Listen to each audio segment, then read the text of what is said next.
We all love a good rap battle, the witty wordplay, and the diss tracks that leave opponents speechless. But Drake, the self-proclaimed OVO sound, faces a barrage of lyrical bullets unlike anything he's encountered. From cryptic messages to full-blown diss tracks, the internet is exploding with rumors, theories, and pure hip-hop drama. But what exactly is going on? Who are Drake's beefing with? And is this just a publicity stunt, or is the rap game about to witness a legendary lyrical showdown? In this video, we'll decode the recent diss track, analyze the industry whispers, and tell you everything you need about Drake's fight for rap supremacy. So stay tuned until the end of the video and don't forget to subscribe. Lately, there's been some serious drama brewing in the rap world, especially involving big names like Drake, J. Cole, and Kendrick Lamar. Drake, in particular, dropped a diss track called Push-Ups that hit hard with some direct shots aimed at his fellow artists. And if that wasn't enough, billboards started popping up all over New York City with a bold message. Hip-hop is a competitive sport. You can just feel the tension rising in the air as these rap giants go head-to-head, trading lyrical blows like heavyweight boxers in the ring. It's like a verbal battle royale, and fans are eating it up, eagerly waiting to see who will come out on top. But what's really going on?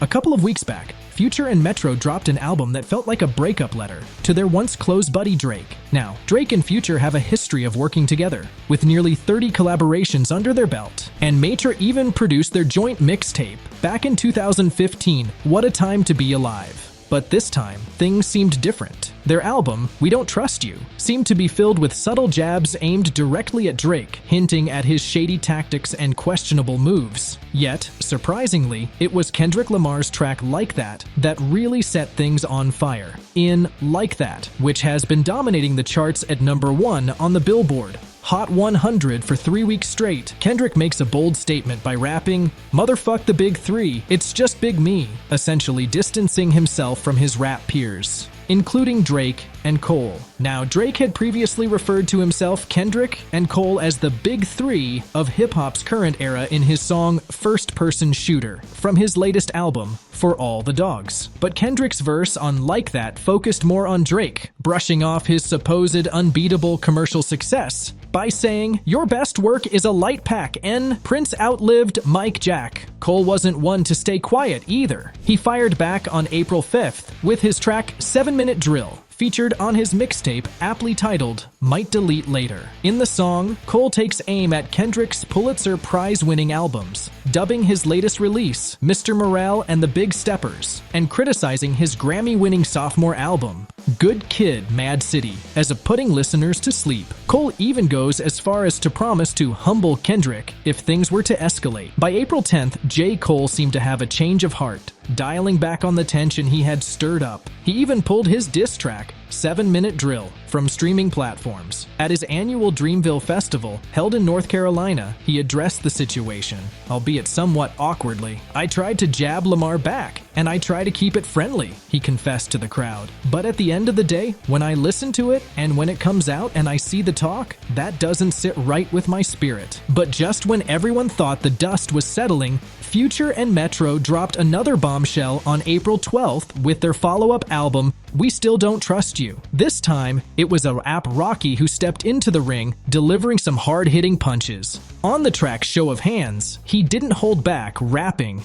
"Nah, send they feelings over women. What, you hurt or something? I smashed before you birthed, son. Flacco hit it first, son." It seemed to be a direct response to Drake's alleged disses aimed at A$AP and his former flame Rihanna, with whom Drake had a history. Meanwhile, another of Drake's industry buddies, The Weeknd, appeared on Future and Metro's albums. However, on the 8th track of We Still Don't Trust You, titled All to Myself, he dropped a line that raised some eyebrows. "I thank God that I never signed my life away." Fans couldn't help but speculate that this was a subtle dig at Drake's label, OVO Sound. Despite Drake's close ties to the label, The Weeknd never officially signed with them, and this line seemed to hint at some underlying tension. So how did Drake react to all this? And did he respond? The highly anticipated reply from Drake, titled Push-Ups, Drop and Give Me 50, was ultimately released online on Saturday, April 13th. When it was first leaked as a demo without any mixing, it caused quite a stir online, with many people wondering if the song was AI produced. Eventually, the song made its way into the live stream of renowned hip-hop pundit DJ Academics. However, he made a few edits, including removing a lyric mentioning P. Diddy and replacing the beat. Also,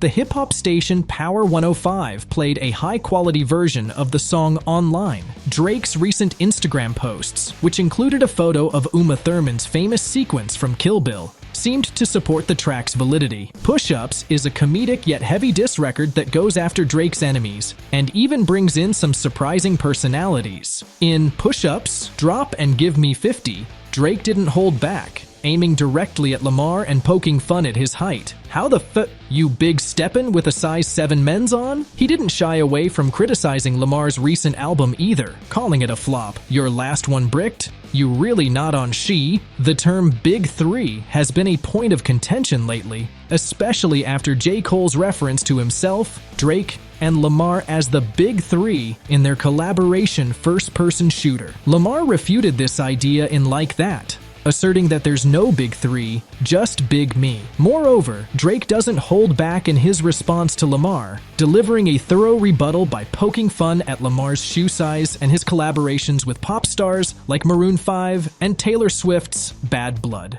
Interestingly, Drake himself has collaborated with Swift for financial gain. He also mentions other artists he believes have surpassed Lamar's stardom, including SZA, who is signed to Lamar's own Top Dog Entertainment label. However, she wants to distance herself from the drama. Additionally, there's a line that some listeners, like DJ Academics, interpreted as a bold reference to Lamar's fiancée, Whitney Alford. I be with some bodyguards like Whitney. Yet, this could also misinterpret a more straightforward reference to the film The Bodyguard, starring Whitney Houston. Drake directs most of his fire toward Kendrick Lamar. He doesn't hold back, using some pretty immature jabs to taunt Kendrick about his height, calling him a pipsqueak and saying he had to hike down to him for this clapback.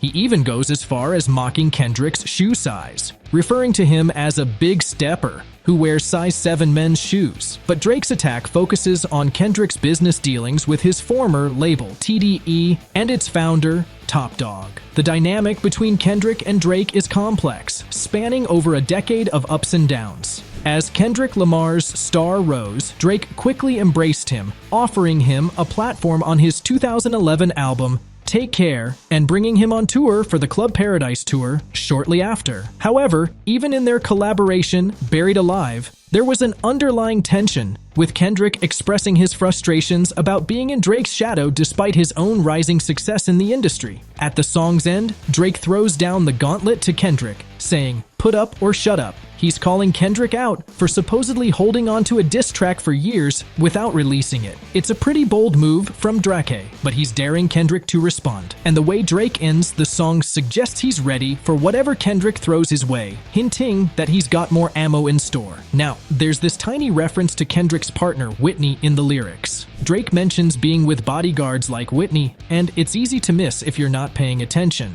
But it's a subtle nod that could have big consequences. Remember back in 2018 when Drake mentioned Pusha T's fiancé in a song? Well, Pusha took that as a green light to go all out and reveal some pretty personal stuff about Drake's family. So it makes you wonder if Drake intentionally tries to provoke Kendrick into a deeper feud, or if he's not fully considering the potential fallout. Either way, things are about to heat up even more. So putting aside all the drama around push-ups, Drake's been handling this whole feud with his usual mix of humor and laid-back attitude. The guy's even got his mom involved, sharing a hilarious text conversation where she's asking about his supposed plastic surgeries. Classic Drake move, right? Let's not forget his playful jabs at Metro, telling him to quit chatting and return to making those beats after dropping push-ups. So who will step up to the plate after push-ups? Your guess is as good as mine, but one thing's certain: Drake will not be backing down anytime soon. That's all for today's video. Subscribe to the channel